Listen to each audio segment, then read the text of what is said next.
Patinho Feio. Texto na cabo-verdiano Carolina Abramovich. Voz Yolanda Tavares.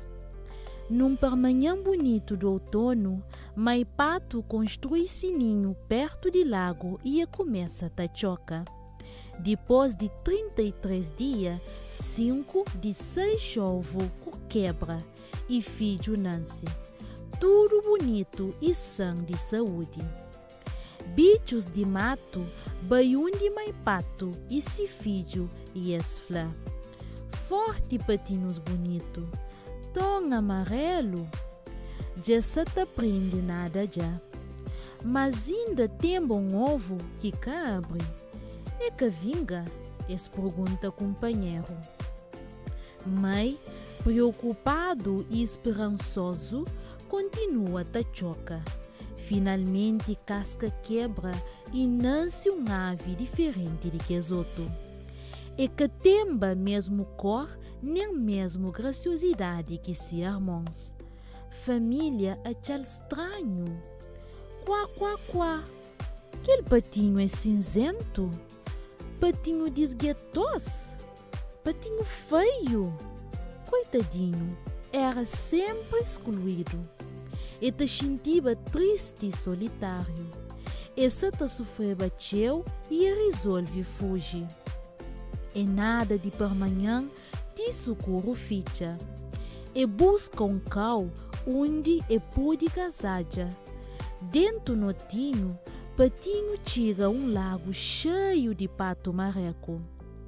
E aproxima desse, patenta grupa, mas estroça dele. Boeca de nossa família, pato feio, que sabe tu fuja na água. Rejeitado mais um vez, Patinho bem, e nada teu, e anda teu. Quando estava quase a sair de rio, eu hoje um bando de ganso te flutua riba d'água. Esse é cor de cinza e esta parece comigo. Tchangacha minha família.